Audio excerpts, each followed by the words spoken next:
Mga igsoon, dinha sa atong nga kinabuhi aduna kitay nagkalain-lain nga mga damgo sa atong nga kinabuhi nga gusto nato nga kabuton o maangkon. Apan ang pangutana, pipila lang kanato kaha ang misulay sa pagkabot niini. Aron kini atong masinati ang tinuod nga kadaugan sa kinabuhi. Kay daghan kanato anaaman magpadala dinha sa kahadlok. Apan kung atong tan-awon sa kinabuhi, daghan usab kitay mga kaigsunan nga andam moatubang sa maong mga kahadlok. Bisan kung walay kasiguruhan kung unsay mahitabo dinha sa unahan. Sila andam nga murisgo dinha sa ilang kinabuhi, andam sila nga mosulay, manimpalad, bisan pa man kung dili nila makita kung unsa ang resulta dinha sa ilang himuon. Ug gani kung magisgot kita og pamilya, daghan kitay mga kaigsunan nga mulangyaw muadto sa laing nasod, murisgo sa ilang kinabuhi bisan kung wala sila masayod kung unsay mahitabo sa ilang kinabuhi didto sa laing nasod. Kay nganuman tungod kay aduna sila'y damgo dinha sa ilang pamilya, aduna man sila'y gusto nga kabuton ug masinati dinha sa ilang pamilya, dinha usab sa ilang mga anak. Ug tungod niini daghan kitay madunggan nga adunay mga kaigsunan nato nga nagbalampuson dinha sa laing nasod. Ug usab subo nga paminawon nga aduna usab kitay madunggan nga dili maayo nga nahitabo dinha sa atong mga kaigsunan dinha sa laing nasod, sa diha nga sila nanimpalad. Mga igsoon, sa atong ebanghelyo karon nga nadungog, si Jesus giplanuhan pagpatay dinha sa mga kadagpuan sa mga Hudiyo. Si Jesus nahadlok ba nga patyon o makasinati sa kamitayon? Isip tao nga Dios, siya usab nakasinati sa kahadlok.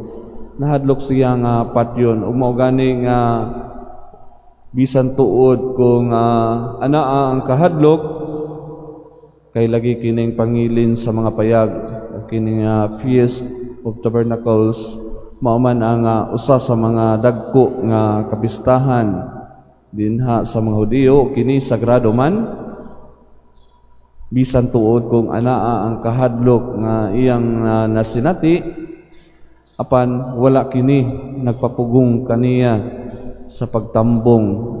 O gani anaa ang iyang kaisog dinha sa pagsangyaw dinha sa atubangan sa mga tao didto sa templo. Pagkanindot kaayo nga diha sa kahadlok sa atong Ginoo, wala kini nagpapugong kaniya aron sa pagbuhat dinha sa iyang misyon sa sugo dinha sa iyang amahan. Diha sa kahadlok siya nagpadayon sa pagsangyaw sa matuod. Ug kining kahadlok nga iyang nasinati wala gayoy luna dinha sa pagpadayon o pagbuhat sa maong misyon. Kay kung atong tan-awon mga igsoon, kung ang atong Ginoo nagpadala pa sa kahadlok, kung wala pa siya mo padayon dinha sa misyon, kay daghan naman ang mga tao nga nasuko kaniya kay siya nagsulti man sa kamatuoran, nagbuhat man siya og mga milagro ug daghay nasina dinha kaniya. Ug tungod niini daghan ang nagplano nga patyon siya. Apan kung wala siya mo padayon, kung nagpadala siya sa kahadlok, wala untanay kadaugan nga masinati si Jesus dinha sa krus. O kita untana, dili untana kitang tanan, dili makasinati og kaluwasan. Si Jesus nga dinha sa iyang kinabuhi, klaro kaniya ang iyang misyon, isip gipadala sa iyang Dios nga Amahan. Kita sa ginaingon ko pa, aduna kitay mga kahadlok sa kinabuhi. Kung kita magpadala sa maong kahadlok, kay kining kahadlok manggod iya man sa yawa. Ang tao kung magpuyo siya sa kahadlok, dili siya mabungahon, dili siya mulambo, o dili niya makabot ang iyang mga damgo sa kinabuhi kung siya magpadala dinha sa kahadlok. Kung nasayod kita ni ana nga ang matag usa kanato adunay mga kahadlok sa kinabuhi, gani kini nga kahadlok usab dinha sa pagsunod, pagpangalagad sa Dios, daghan usab ang nakasinati niini. Mahadlok sila nga sila ang mamahimo nga mga leader dinha sa mga kapilya. Mahadlok sila nga basin dinha sa isip usa ka katekista, isip usa ka lektor, isip usa ka kaabag, basin og masayop sila. Kung dinha lang kita magpabilin dinha sa atong mga kahadlok, kung mahadlok kita nga adunay mo sulti kanato nga sayop ang atong gihimo, nan kita nagpadala din sa tinguha sa yawa, aron dili kita magmabungahon, dili kita mulambo, dili kita magmadaugon dinha sa kinabuhi. Ug sa ginangon ko pa daghan sa kanato nga nagpuyo nini nga kahadlok.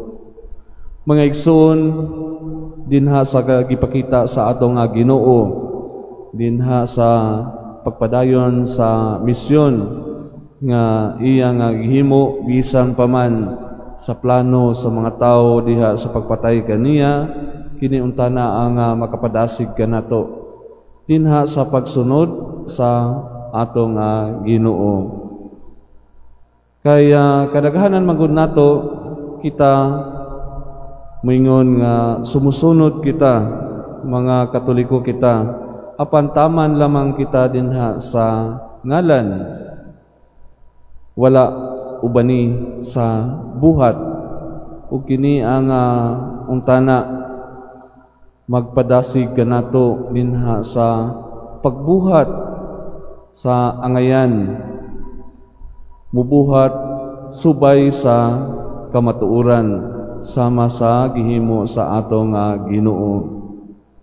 Kaya diha sa kanunay nato nga pagsunod sa atong Ginoo, siya kanunay man nga nagpasalig kanato nga dinha sa atong kinabuhi, kung kita makasinati pananglitan dinha sa pagsunod kaniya, ana man gayud ang pagsakripisyo, makasinati kita og mga dagko nga mga hagit sa kinabuhi, mga problema, mga kagul-anan.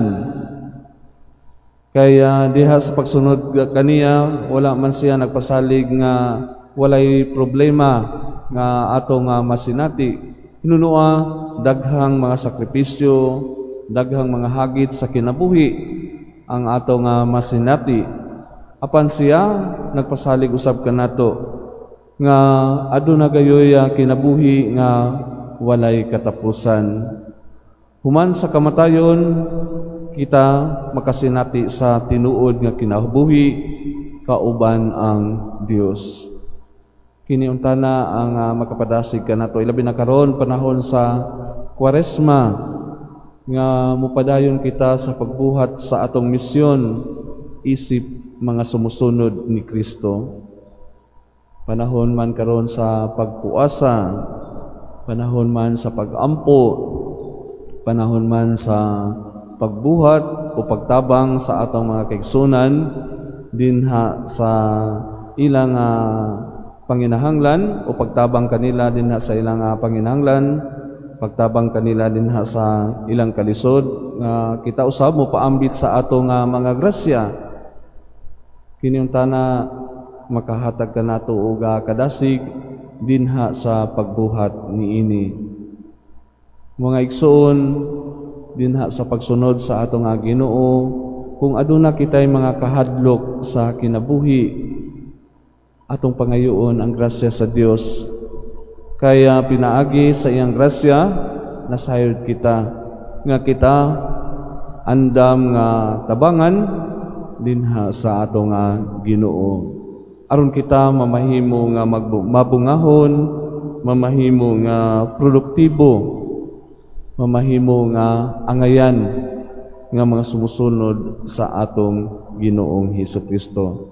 Susama sa mga propeta nga walay kahadlok dinha sa pagsulti sa kamatuoran, wala sila mahadlok dinha sa hulga sa kinabuhi, wala sila mahadlok dinha sa pagpanglutos sa mga tao. Kay nasayod man sila kung kinsa ang ilang gisangyaw dinha sa ilang kinabuhi ug unsa ang ilang misyon niining kalibutana. Kini untana ang makapadasig kanato ug makahatag og inspirasyon dinha sa pagbarog sa kamatuoran, dinha sa pagpadayag sa maayong balita. Palihog sa pagtindog